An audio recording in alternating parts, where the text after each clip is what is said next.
This is the story of Lubbock cotton growers. This year we celebrate the co-op's 75th year in the cotton ginning business.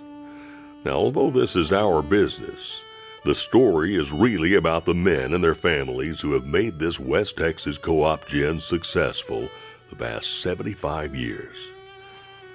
It began in February of 1939 when a group of area farmers met in the Southwest Ward schoolhouse to discuss organizing a co-op gin south of Lubbock. By March, they had received the charter and named the cooperative College Avenue Co-op Gin. That was located 4 miles south of Lubbock, which is now 82nd and University. Frank Branch, Doyle J. Oswalt, Ed Gordon, J.P. Steele, and S.J. Paschal were elected to the first board.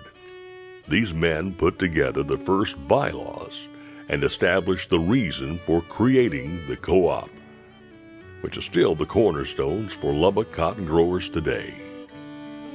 Number 1, achieve the highest quality ginning possible. 2, capture the markets for both seed and lint. 3, set a fair ginning price. And 4, share the profits. The co-op obtained a loan from the Houston Bank for Cooperatives, and with these funds they purchased the land and equipment from Mr. R.H. Tudor for $22,000. In hopes of attaining their goals, the patrons ginned the first crop of 2,064 bales. The ginning price was set at 25 cents a hundred, with $1.25 for bagging and ties. The seed price was $29 a ton, and lint sold for 8.5 cents a pound. The gin distributed a net profit of $3,095.07 at the first annual meeting. Just before harvest in 1953, the gin plant burned to the ground. The yard was bulldozed and the new gin was built and operational in 27 days. In 1962, the College Avenue Co-op acquired property on Quirt Avenue. The old McCoy gin, located at 34th and Avenue A, was purchased for $5,500. It was moved to the current location of Lubbock cotton growers today. This became known as Plant Number 2. The next 10 years, the two gins ran smoothly. In the early 70s, the city of Lubbock began to box in the number 1 plant. In 1967, the farmers who owned Malone Farmers Gin met to discuss changing their gin to a cooperative. A vote was taken and the decision made to co-opt the gin. The new business would be called Quirt Avenue Farmers Cooperative. The ginning season already had started, so time was of the essence. They needed a charter so they could do business as a co-op that year. After talking with the co-op lawyer, W.D. Vardaman gathered him up and flew him to Austin, where they hand-walked the papers through the chain of command. Only 3 days later, Quirt Avenue was a cooperative. This may be a record for government paperwork. 1973 marked the merger of the two gins, College Avenue Co-op and Quirt Avenue Farmers Co-op. The number 1 property was sold at 82nd and University, and the number 2 plant was updated.